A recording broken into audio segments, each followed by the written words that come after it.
श्री तुकाराम महाराज यांची गाढवावरून धिंड काढल्याचा एक प्रसंग आहे. त्यानंतर एक व्यक्ती चेष्टा करण्याच्या हेतूनच त्यांच्या जवळ आला. महाराजांना विचारलं, महाराज आता तुम्हाला कसं वाटतं की तुमची गाढवावरून धिंड काढली? महाराज म्हणतात, निंदी कोणी मारी, वंदी कोणी पूजा करी. की माझी कोणी निंदा करेल, कोण मला मारेल, कोण वंदन करेल अथवा कोणी पूजा करेल, पण मी मात्र अस्पर्श आहे. म्हणजे हेही नाही तेही नाही, वेगळा दोहीपासून. एकदा लहान मुलांनी त्याच्याकडे क्ले होता. क्ले म्हणजे थोडीशी किंवा आपण चिकन माती म्हणू.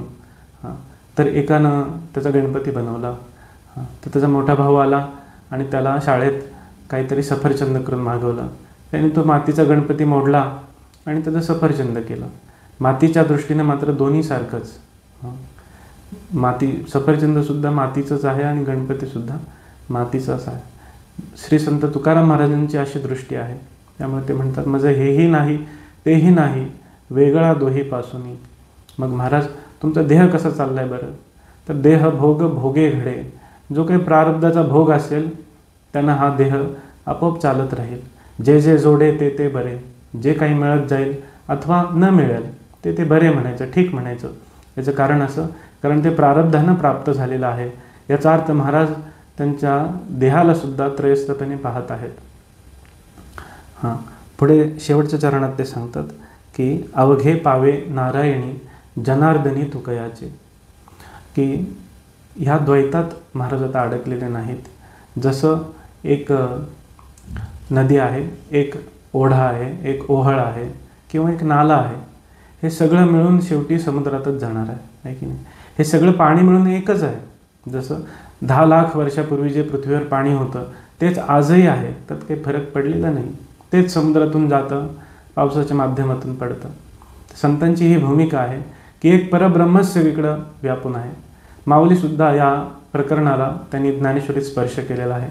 ते म्हणतात एक रूप आहे. तर भ्यासूर आणि सुरेख हे रूपाचे स्वरूप देख. त्या रूपाचे 2 भेद आहेत, भ्यासूर आणि सुरेख. मात्र जो त्याला रूपदृष्टीनं पाहायला शिकला त्याला हे भ्यासूर आणि सुरेख हे भेद जाणवणार नाहीत. ही समत्व दृष्टी संतांकडे आहे.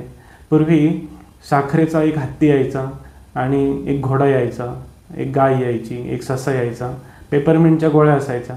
तर लहान मुलं भांडायची की मला हत्ती पाहिजे, मला ससा पाहिजे. मात्र त्या दुकानदाराला माहीत असायचं की हे सगळं काय तर पेपरमिंट आहे, ही सगळी साखर आहे, हे त्याला माहीत असायचं. तसं हे जे भांडण करतात ही लहान मुलं करतात. निंदा असो अथवा स्तुती असो, हे दोन्ही शब्दच आहेत, आहे की नाही? शब्दाच्या पलीकडे दुसरं काही नाही. ही समत्व दृष्टी जी आहे, ही व्यापक दृष्टी ही संतांकडे असते. म्हणून ते म्हणतात, निंदी कोणी मारी, वंदी कोणी पूजा करी. माझं हेही नाही तेही नाही, वेगळा दोहीपासून. हा संतांचा मोठा उपकार आहे की कलियुगात आपल्यासारख्या जीवांना साधना म्हणजे काय, भक्ती म्हणजे काय हे माहीत नसताना त्यांनी साधनही शिकवलं, भक्तीही शिकवली आणि त्यांच्या स्वरूपाचा अनुभव काय, त्यांची स्वरूपाची स्थिती काय ही सुद्धा माहिती त्यांनी आपल्यापर्यंत आणि आपल्या मराठी भाषेत पोहोचवली. त्यांना शक्य होतं, ते त्यांच्या स्थितीमध्ये राहिले असते. मात्र संतांच्या ठिकाणी करुणा हा गुण जो आहे, असं म्हणतात की संत आणि देव हे दोन्ही एकच आहेत. देव ते संत, देव ते संत, निमित्य त्या प्रतिमा. मात्र भगवंतांचा करुणा हा जो गुण आहे आणि ह्यांनी पृथ्वी तलावर तो अवतार घेतलेला आहे, तो अवतार म्हणजे संत आहे. यांच्या ठिकाणी अपार करुणा आहे. त्यामुळे आपली पात्रता नसताना सुद्धा त्यांनी त्यांची स्थिती आपल्यापर्यंत पोहोचवली. या स्थितीपर्यंत त्यांच्या कृपेनं आपल्यालाही प्रवास करायचा आहे. तो त्यांच्या कृपेनं, त्यांच्या आशीर्वादानं सुलभ व्हावा, दृढ व्हावा, सोपा व्हावा. यासाठी आपण या अभंगाची जी काही सेवा केली ती त्यांच्या चरणी अर्पण करूयात. रामकृष्ण हरी.